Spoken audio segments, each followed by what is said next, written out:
Vamos con el tema de infecciones de la piel, músculo y tejidos blandos. Se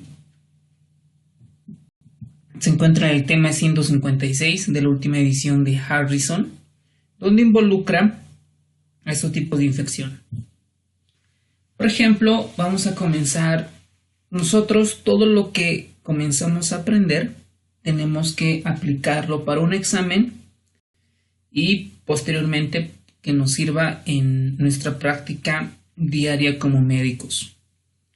Se trata de un paciente de 42 años de edad, cuyo factor de riesgo es diabético mal controlado hace más de 20 años, está en terapia de reemplazo renal, es decir, teóricamente más de 20 años, y hay un factor de riesgo. Los pacientes diabéticos están inmunosuprimidos por la enfermedad, tienen trastorno del sistema inmunitario, y en estos pacientes es muy importante, sobre todo en la parte infecciosa, porque la mayoría de estos pacientes se complican por infecciones maltratadas, ¿ok? Porque no llegamos a un buen diagnóstico y no se hace un buen tratamiento. Por eso en esta parte vamos a tomar la parte teórica y algunos aspectos prácticos con relación a este tema. Este paciente acude por dolor de miembros inferiores, rubor, dolor y calor, a predominio del lado derecho. Miren, en el examen físico lo que a nosotros nos importa es que es una zona eritematosa con un centro violáceo de bordes irregulares, que si nosotros palpamos que probablemente esté aumentada el calor, ¿no? Con todo lo que son los signos de la inflamación. También en el lado izquierdo se encuentra lo mismo. Y si nosotros vemos acá, probablemente sea una lesión también infecciosa. Probablemente si encontramos en los lechos unguiales las mismas lesiones de forma puntiformes o en forma de astillas, podemos sospechar que se tratase de unos émbolos sépticos. El paciente ingresa a hospital, se interna, porque el paciente comienza a complicarse. Para eso hay criterios de inicio de diagnóstico, en realidad de criterios de inicio de tratamiento antibiótico por vía oral o por vía parenteral. Para eso existen criterios, por lo cual al paciente se lo interna en el hospital y estas lesiones comienzan a empeorar. Se extiende todo el miembro inferior hasta llegar a comprometer toda la zona, toda la región púbica, además de la parte posterior, ¿ok? Y existe abundante secreción mucopurulenta que nos hace pensar que esta infección está yendo severamente, se está complicando, porque el paciente no tiene buena antibiótico-terapia, o el que el paciente hay otra comorbilidad, o es que hay una enfermedad de diagnóstico, algo que no estamos sospechando, por ejemplo una endocarditis pudiera ser. Entonces, para esto nosotros debemos ver cuáles son las posibilidades diagnósticas, qué tipo de antibiótico-terapia prescribimos o indicamos, qué gérmenes podríamos encontrar y cuál es el manejo de una fascitis necrotizante. ¿Okay? Entonces nosotros, al ver este contexto, tenemos que ver, por ejemplo, las capas que contiene o que tiene la piel. Nosotros sabemos, si meramente de manera superficial, tenemos lo que es la epidermis, la dermis, el tejido celular subcutáneo, músculo y el tejido óseo. Pues pudiera haber una infección acá en la epidermis, ¿no? Una celulitis en el tejido celular subcutáneo, pero cuando llega a infectar la fascia, una fascitis o una miositis, o peor, una osteomielitis, la mortalidad aumenta. ¿Ok? Por eso es muy importante diagnosticar qué tipo de infección es con relación al tejido blando. Porque si yo no abordo, no diagnostico bien, pues probablemente mi paciente se muera y estemos ante un proceso de mala praxis. Entonces acá, por ejemplo, en la parte epidérmica hay varias lesiones que se van formando desde el punto de vista infectológico, ¿no? Tenemos las costras, que están en el estrato córneo, cuando hay una infección del folículo piloso, que se denomina una foliculitis. Posteriormente, cuando afecta la parte muy superficial, es la erisipela, ¿no? Luego además hay otras lesiones ampollares, escaras, vesículas. Y cuando afecta el tejido celular subcutáneo, pues será celulitis. Cuando afecta la fascia, será una fascitis necrotizante y una miositis y osteomielitis.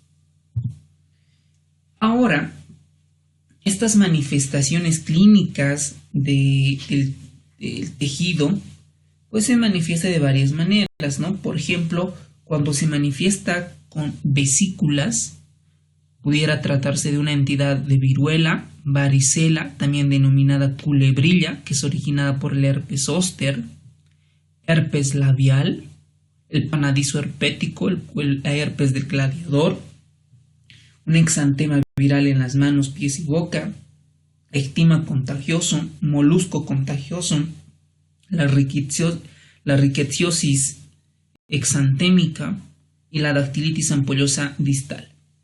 Nosotros lo que debemos de aprender es de que estas entidades, estas enfermedades se manifiestan con vesículas.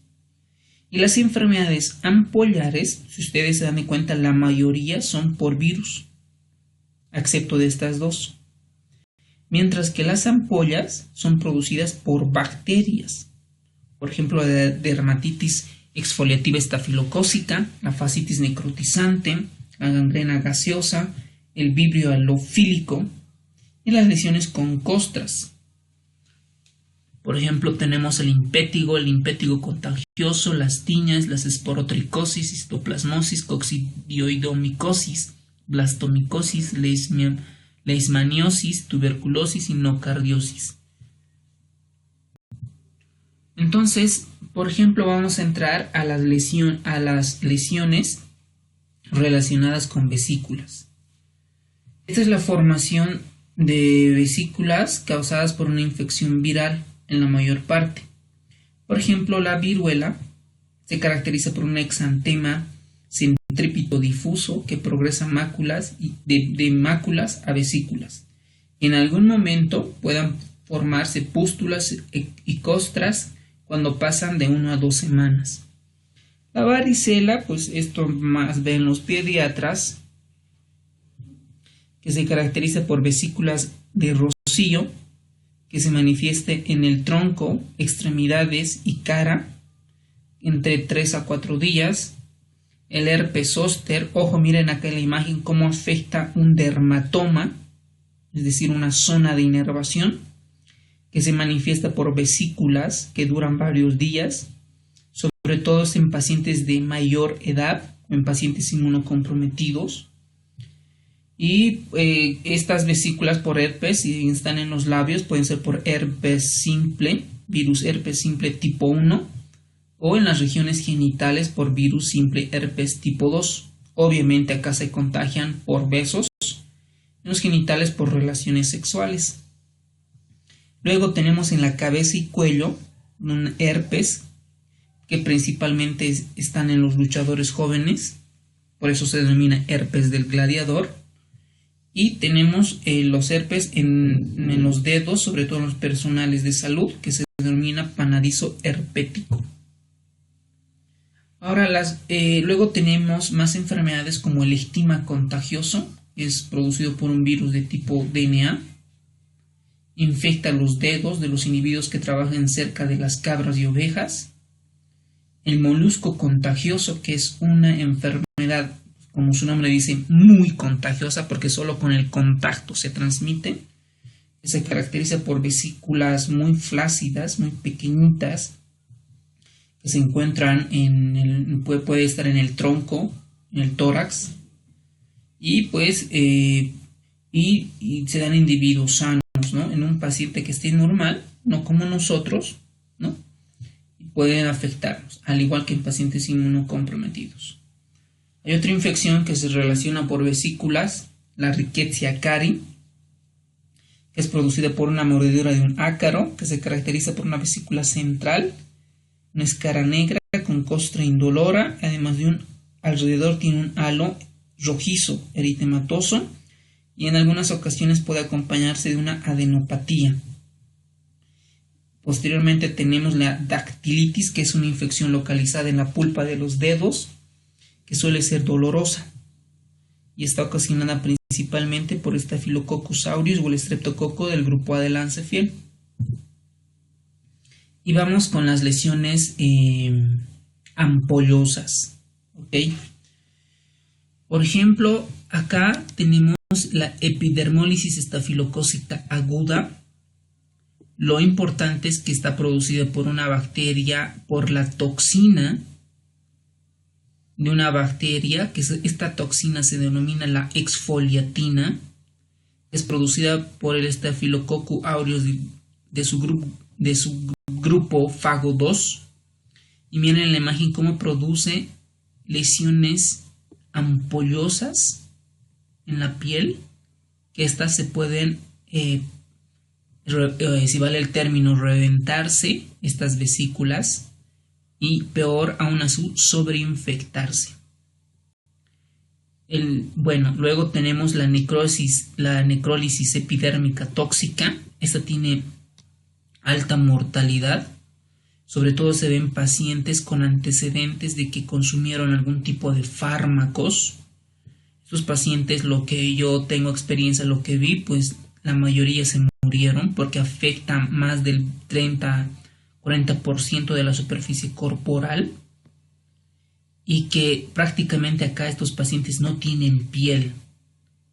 Lo que pasa es que nosotros sabemos que existe la epidermis, y en la epidermis hay un estrato basal que se denomina el estrato germinativo, y este estrato germinativo se une a la membrana basal por unas zonas, por unos complejos de unión que son denominados los hemidesmosomas y otros complejos de unión, y por un trastorno autoinmunitario destruyen esos complejos de unión, es decir, la piel se despega, se desprende fácilmente, ocasionando una necrólisis, ¿no? Es decir, esos queratinocitos en la piel se van muriendo.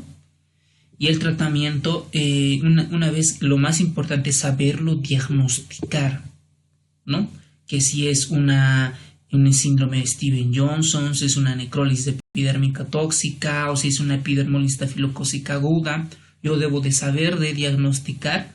¿Por qué? Porque la mayoría de estos se tratan con antibióticos, pero esta, como es un trastorno autoinmunitario, además debemos de dar gamma globulinas intravenosas, ¿ok? Porque si no, nosotros, la mayoría de estos pacientes que no se tratan con estas inmunoglobulinas que funcionan como inmunomoduladores, pues el paciente va muy mal. Y otra enfermedad, otra infección, que si estas lesiones comienzan a profundizarse, llegan a ocasionar una fascitis necrotizante, es decir, comienza a afectar la fascia, y pues se produce la gangrena gaseosa. Entonces ustedes, cuando escuchen o escuchamos gaseoso, una infección, cuando vemos aire, necesariamente a nuestra mente debe de venir que es una infección por anaerobios, ¿ok? Porque el tratamiento igual es diferente. La infección por vibrio halofílico, aunque en Bolivia no lo vemos mucho, en realidad nunca lo he visto, probablemente ustedes lo vean, es cuando hay un antecedente de exposición a aguas en el Golfo de México o de la costa del Atlántico, sobre todo en pacientes cirróticos. También se han descrito en pacientes que consumen mariscos crudos. Su agente causal es el vibrio vulnificus y es muy susceptible al tratamiento con tetraciclinas. Ahora, cuando nosotros vemos una infección en la piel, por ejemplo, en la boca, alrededor de la boca, en la región peribucal, vamos a tener dos cosas, ¿no? Una infección que se denomina limpético contagioso o el limpético estafilocócico. El limpético contagioso es producida, el agente etiológico es el Streptococcus pyogenes, mientras que el limpético estafilocócico, como su nombre mismo lo indica, por el Staphylococcus aureus. ¿Ok? Estas dos entidades pues son preguntadas en la mayoría de los exámenes. Lo que debemos de saber es la característica clínica y su tratamiento y complicaciones. ¿Ok? Por ejemplo, el Streptococcus pyogenes, sus costras tienen, por ejemplo, un color amarillento. ¿Ok? Tiene un color pardo dorado. Y sobre todo afectan en los niños, pues cuando tienen pobre higiene, cuando no tienen una buena higiene. Y la complicación potencial, aunque no es muy frecuente, pero sí está descrita en la bibliografía, es la glomerulonefritis postestreptocócica y la fiebre reumática. ¿Okay? Entonces se ha descrito por qué este estreptococo en su pared contiene unos proteoglicanos y unos glucosaminoglicanos que son partes del componente de la matriz extracelular y que comparten casi la misma estructura en el riñón y en el endocardio, en que el sistema inmunitario, nosotros tenemos anticuerpos, pues comienzan a confundirse en nuestro sistema inmunológico y comienzan a atacar al riñón o al corazón de manera crónica. ¿Okay? Esto por un mimetismo inmunológico. Mientras que las lesiones por Staphylococcus aureus son una de las lesiones más vesiculosas a comparación de estas lesiones costrosas amarillentas. Posteriormente tenemos otras infecciones que dejan costras, sobre todo los dermatofitos o tiñas. Estas por infección por tiñas, pues es una infección crónica que el diagnóstico, ojo, y es posible pregunta de examen, se realiza con la tinción de hidróxido potásico. ¿Okay? Ustedes ven acá sobre todo como la infección por hongos, ¿no? Y allí en la región que se denomina tiña de la barba en estos casos. Luego tenemos otras infecciones más severas que dejan, además de costras y lesiones muy importantes, por los blastomisis dermatidis o dermatitidis y el Sporotrix schenki, que dejan sobre todo lesiones que se asemejan a la tiña. Posteriormente tenemos unas infecciones por coccidioides y mitis que afectan a pacientes inmunocomprometidos, sobre todo pacientes con VIH. Estas lesiones son nodulares, que pueden ser causadas por micobacterias, como por ejemplo el Mycobacterium cheloneae, y el tratamiento se hace con claritromicina. La foliculitis. La foliculitis es una infección del folículo piloso, como su nombre lo indica, ¿no? Es que, por ejemplo, en la fisiopatología nosotros tenemos acá un folículo piloso. Aquí viene cómo se invagina la epidermis. Y aquí tenemos el músculo liso, sus conductos. Cuando se obstruye, este conducto no deja que salga la producción de la glándula sebácea, se obstruye. ¿Por qué se obstruye? Porque puede haber una infección local por Propionibacterium agnes o por otras causas, y hacen que se inflame el folículo piloso. La causa más común es el Staphylococcus aureus, ¿ok?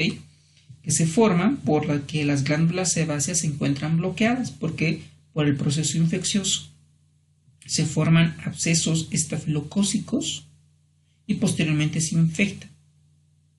Cuando esta infección es en las glándulas sudoríparas, se denomina hidradenitis supurativa. Esta infección, cuando es crónica y se asocia a un acné vulgar, es causada por el Propionibacterium agnes. Y la foliculitis del jacuzzi es provocada por la Pseudomonas aeruginosa. Pregunta de examen, sobre todo aquellos pacientes que están muy expuestos a una humedad. La causa es por Pseudomonas aeruginosa. La cercariosis cutánea se expone a agua infestada por esquistosomas, sobre todo de agua dulce, que estas producen prurito y mucho eritema. Luego tenemos las lesiones papulares y nodulares. Las infecciones cutáneas, hacia estas lesiones papulares y nodulares, por ejemplo, suelen estar ocasinadas por Mycobacterium aeruginosa. Hay pápulas eritematosas que se manifiestan con manifestaciones tempranas con una linfadenitis regional. Esto se denomina la enfermedad por arañazo de gato y la angiomatosis basilar. Luego tenemos algunos exantemas serpiniginosos como unas urticarias. Estos son característicos de una larva migratoria causada por el Ancylostoma brasiliense. Esto se produce porque existe contacto con la tierra contaminada o las heces del perro o del gato que están infectados con este ancilostoma. Hay otras infecciones, por ejemplo la dracunculiosis.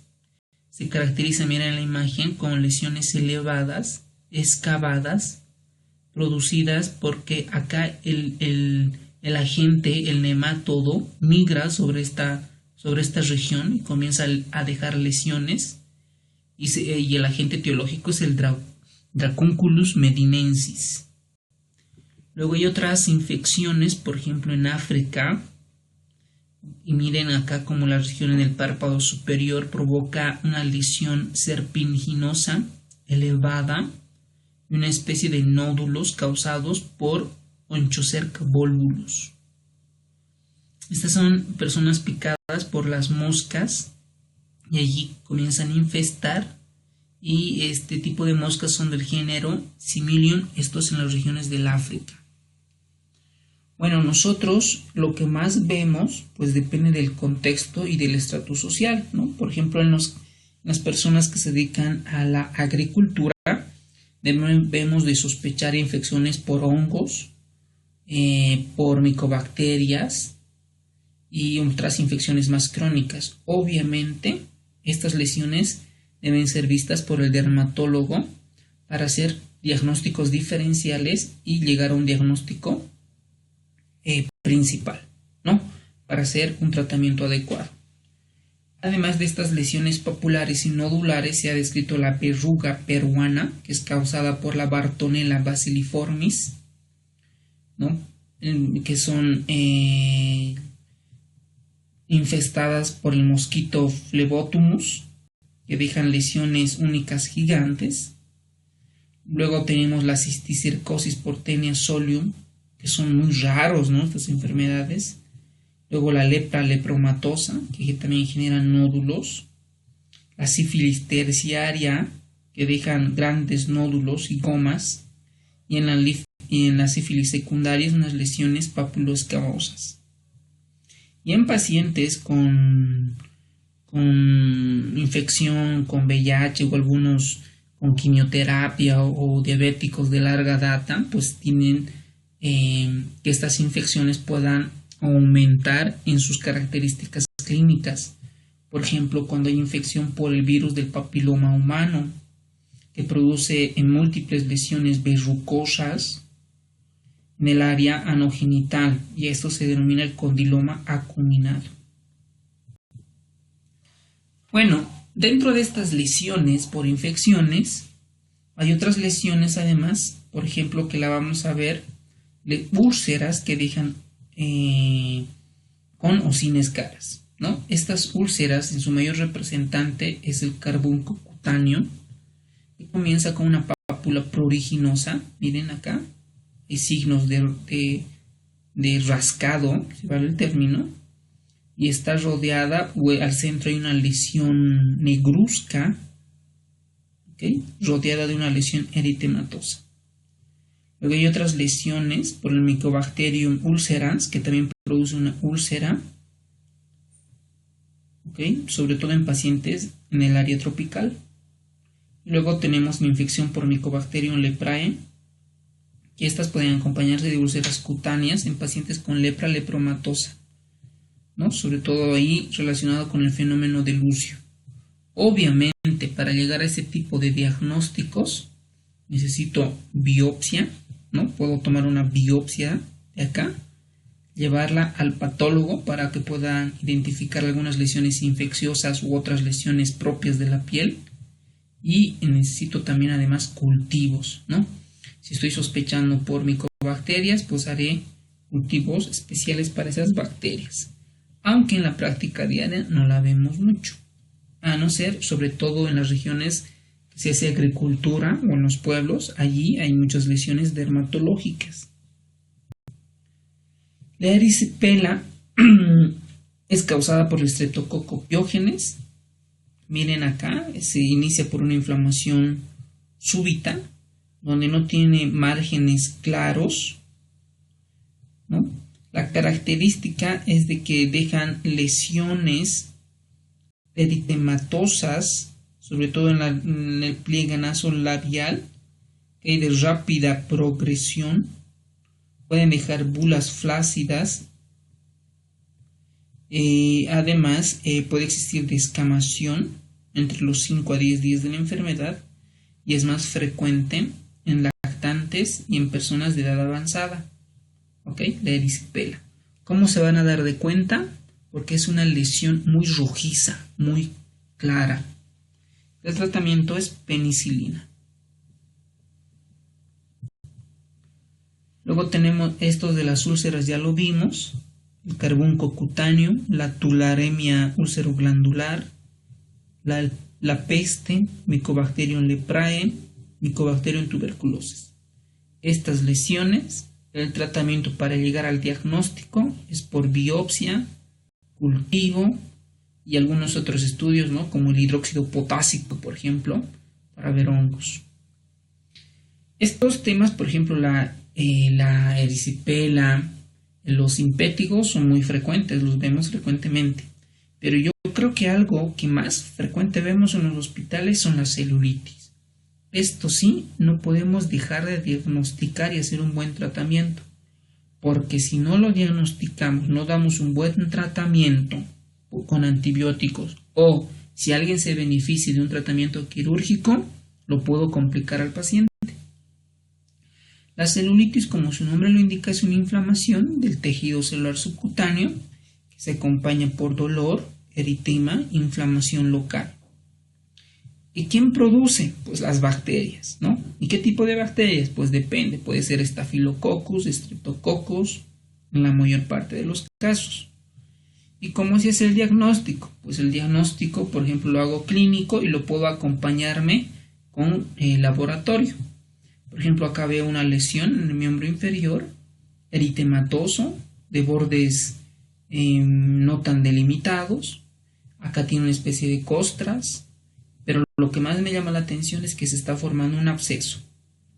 Pues probablemente acá yo puedo introducir una aguja para tomar cultivo y hacer un antibiograma para ver quién es el agente etiológico y dar antibióticos. ¿Ok? ¿Cómo puedo saber si esta lesión no hay más adentro? Pues aspirando y haciendo una ecografía de partes blandas, porque la ecografía de partes blandas me va a dar qué tanto de profundidad existe. Porque si yo no veo esa ecografía de partes blandas, puede ser que esta pus, esta colección, puede ser que venir desde el tejido óseo. Entonces cambia radicalmente mi manejo. La celulitis por estafilococo es una infección central circunscrita, pueden producir absceso, foliculitis. La mayor parte está relacionado porque hay un cuerpo extraño infectado, ¿no? Sobre todo los pacientes que tienen el antecedente que está infectado con un clavo, con un vidrio, etc., ¿no? Este Staphylococcus aureus, ustedes saben que se clasifican en metilcilinos sensibles o metilcilinos resistentes. ¿Y cómo vamos a saber? Pues depende de nuestra epidemiología, como está en nuestro sector, ¿no? Creo yo que todavía existen en nuestro medio, en Bolivia. Obviamente tendríamos que hacer muchos estudios, o tal vez ya las existen, de que este Staphylococcus aureus, no sé cuánto es el porcentaje de sensibilidad, o sea, que sean sensibles a otros medicamentos que no sean la vancomicina.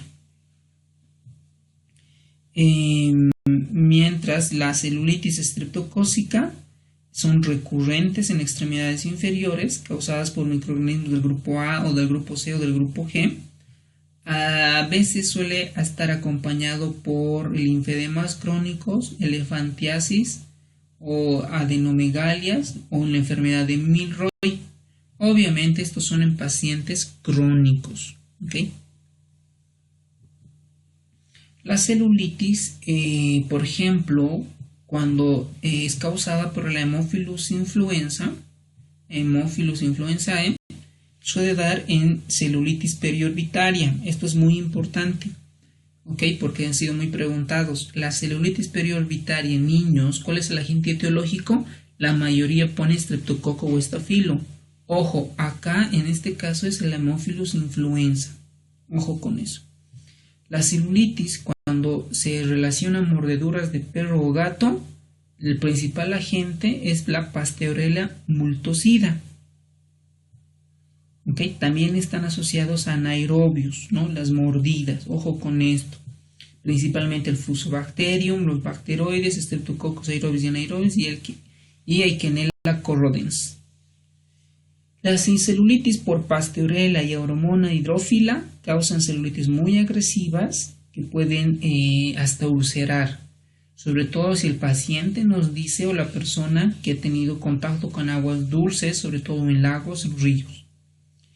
Y cuando nos damos una celulitis por pseudomona, esto ya está un poco más peligroso porque yo cuando, por ejemplo, si a este paciente me dice que ha ido a la piscina, que tiene contacto con el lago, hago una reanamnesis, entonces mi tratamiento antibiótico cambia, ¿no?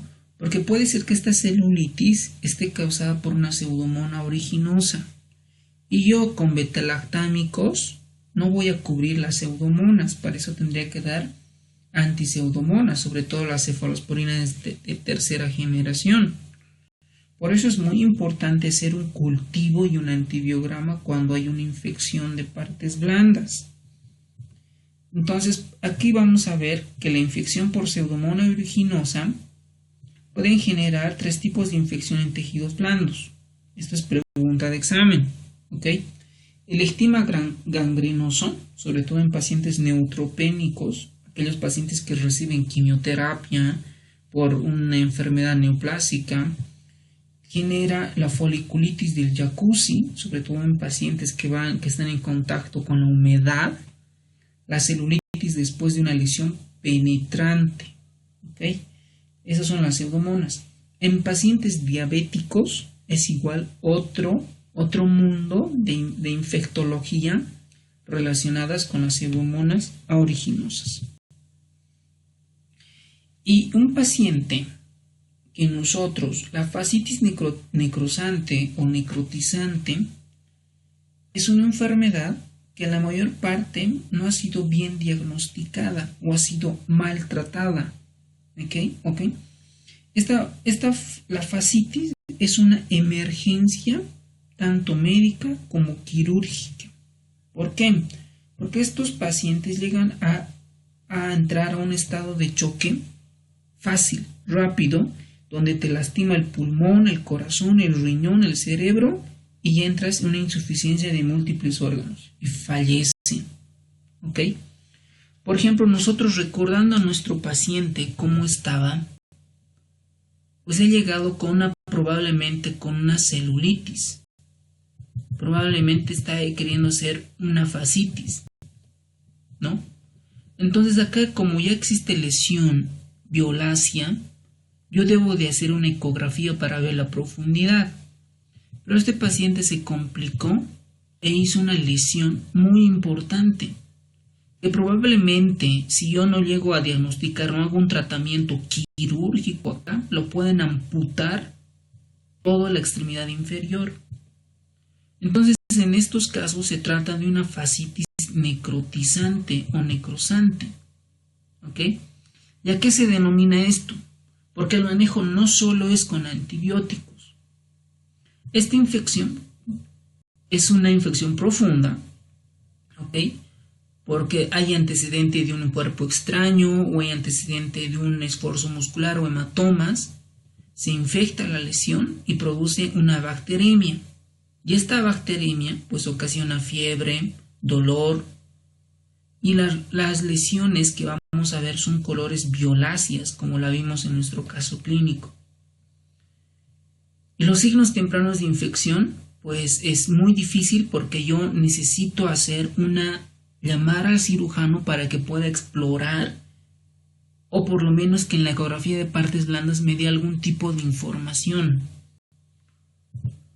Entonces, estos son pacientes que tuvieron alguna infección en algún momento y que fueron mal controlados, o porque el paciente está muy inmunosuprimido o inmunodeprimido, y donde llegan a este tipo de lesiones, ¿no? Donde ya la infección es en la fascia y aquí hay lesiones purulentas. Y solo con antibióticos acá no vamos a llegar.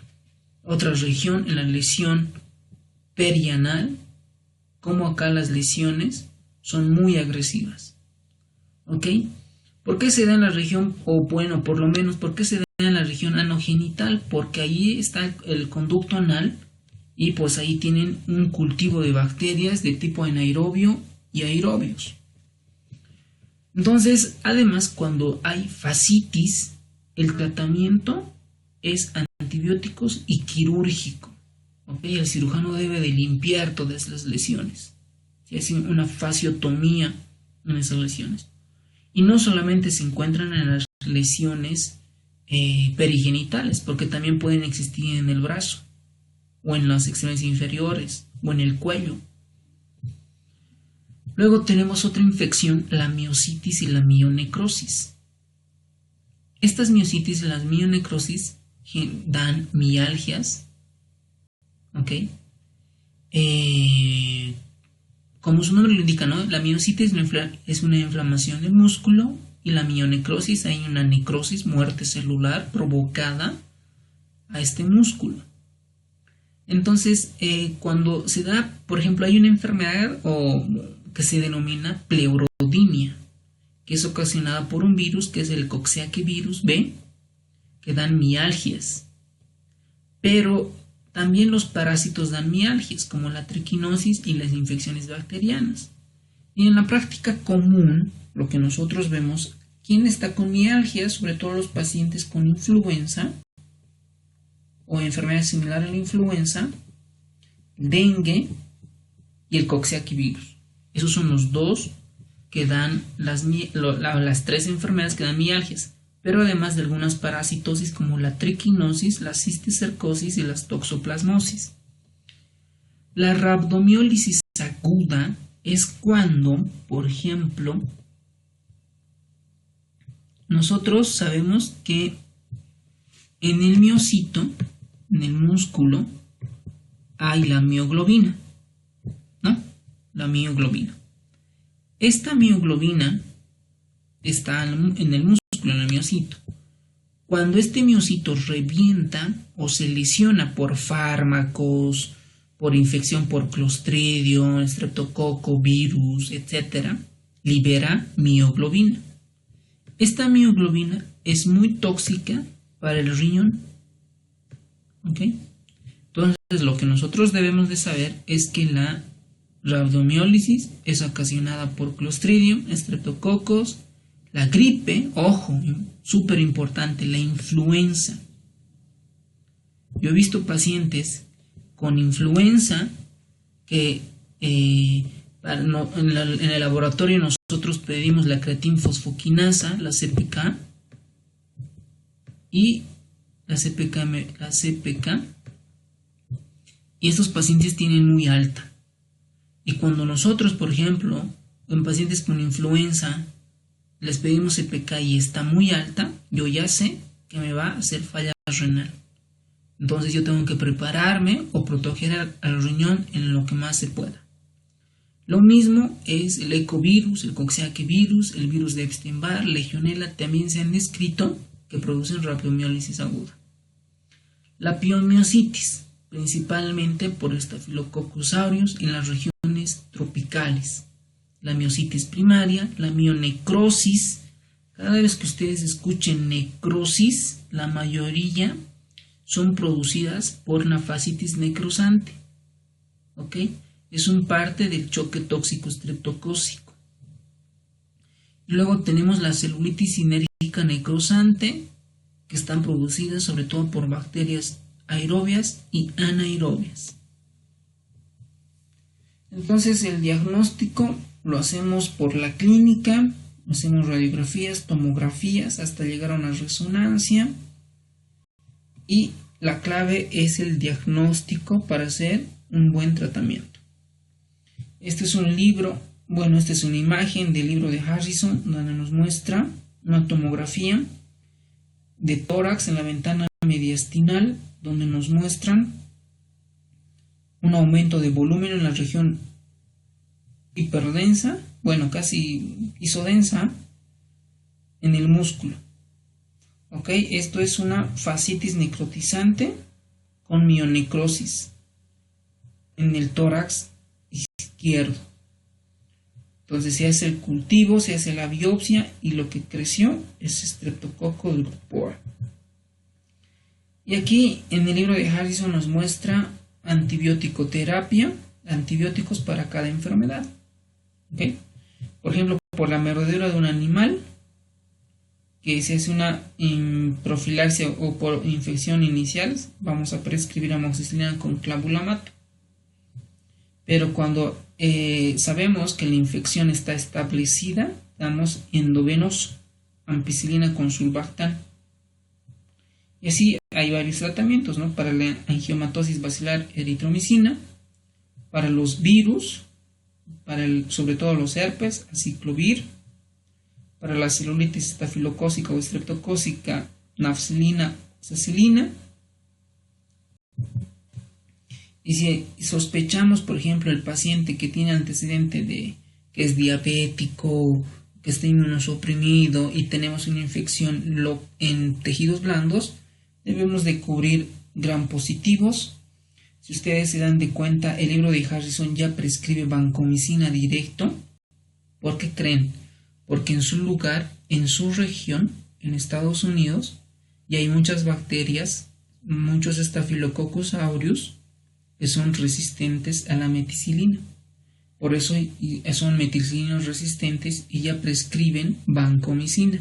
Yo creo que en nuestro medio todavía podemos dar otros medicamentos que cubren en gram positivos, aparte de la vancomicina. Y en la fascitis necrotizante, pues aparte de cubrir gram positivos y gram negativos, yo debo de cubrir anaerobios. ¿Ok? Y vamos a cubrir con clindamicina o metronidazol, preferentemente clindamicina. ¿Ok? Aunque en otras enfermedades la clindamicina no está bien estudiada o no está bien descrita por el riesgo de que nos produzcan infección por la toxina del Clostridium. La fascitis necrosante, pues cubrimos con ampicilina gram positivos algunos, clindamicina en aerobios y ciprofloxacina para hacer sinergismo o cubrir atípicos. Una gangrena gaseosa, como me indican, si es gas, cuando yo escucho gas es porque está producida por anaerobios. Entonces yo debo de cubrir anaerobios con metronidazol o clindamicina. Aunque el libro de Harrison nos recomienda clindamicina. Entonces, el tratamiento de una fascitis necrotizante es un tratamiento quirúrgico. ¿Ok? Tanto el tratamiento quirúrgico es para la fascitis necrosante, para la miositis y las gangrenas. ¿Ok? Además, se ha demostrado que el oxígeno hiperbárico también pudiera ser útil en gangrena gaseosa producida por Clostridium. ¿Para qué nosotros hacemos tratamiento quirúrgico? Para visualizar estructuras profundas, es decir, qué tan profundo es, remover el tejido necrótico para que no produzca mayor infección reducir la presión de compartimiento. Ojo con esto. Cuando existe una fascitis, sobre todo en miembros superiores o inferiores, aquí cuando se inflama la fascia, comienza a secuestrar líquido. Entonces, en este compartimiento se genera hipertensión local. Y si esta hipertensión local aumenta, se genera un síndrome compartimental. Y este síndrome compartimental puede obstruir o comprimir, el término correcto es comprimir, los vasos sanguíneos y nervios. Y si yo comprimo en esta parte, acá en la pierna, no voy a dejar que irrigue la parte distal ni inerve. Por lo tanto, puedo ocasionar una necrosis total de la piel o del pie. Por eso es importante, ante un síndrome compartimental, hacer una fasciotomía. Por eso acá en el libro nos dice reducir la presión del compartimiento. Y aquí me faltaba en un síndrome compartimental ocasionada mayor a 10 centímetros de presión de agua, o depende de cuánto esté la presión en cada región. Además que nosotros cuando vemos una secreción mandamos a cultivo y antibiograma, que tarda 3 a 5 días o 2 días lo más rápido. Lo ideal es hacer así algo rápido, es una tinción Gram que tarda entre 15 a 20 minutos. Entonces, si la tinción Gram me sale positivo, Gram positivos, pues yo cubriré para bacterias Gram positivas.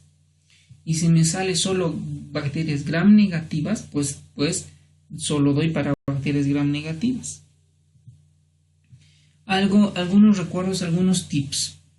Recomendamos que los pacientes con toxicidad sistémica, es decir, fiebre, taquicardia, hipotensión, y tiene una lesión eritematosa, puede ser erisipela, celulitis, miositis o ascitis, deberían ser tratados con antibiótico-terapia parenteral, endovenoso, con un grado de evidencia 1B.